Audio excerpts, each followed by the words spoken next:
بسم اللہ الرحمن الرحیم۔ شروع اللہ کے نام سے جو بڑا مہربان نہایت رحم والا ہے۔ السلام علیکم میرے بھائیوں اور میری بہنوں، امید ہے آپ ٹھیک ہوں گے۔ دوستو، آپ کو ہماری ویڈیو کا نوٹیفیکیشن 2 دن بعد مل رہا ہے، اس لیے ابھی چینل کو انسبسکرائب کر کے دوبارہ سبسکرائب کریں اور بیل کو بھی پریس کر دیں، پھر فوراً آپ کو نوٹیفیکیشن مل جائے گا۔ جزاک اللہ۔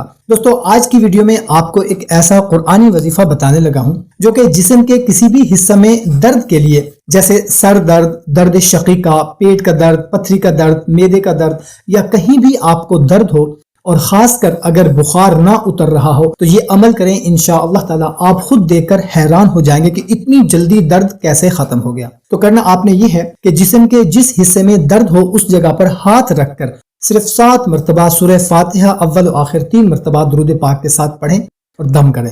انشاءاللہ تعالی یہ دم کرتے ہی جتنا بھی شدید درد ہوگا ختم ہو جائے گا، اور اگر بخار ہو اور وہ اتر نہ رہا ہو تو انشاءاللہ تعالی فوراً اتر جائے گا۔ دوستو، قرآن پاک میں ہر مرض کا علاج ہے۔ اگر ہم یقین کامل کے ساتھ کوئی بھی قرآنی عمل کریں تو اس کا ضرور فائدہ ہوتا ہے۔ اچھی بات کو دوسروں تک لازمی شیئر کیا کریں۔ ہمیں دیں اجازت، ملتے ہیں ایک نئی ویڈیو میں، اپنا خیال رکھیے گا۔ اللہ حافظ۔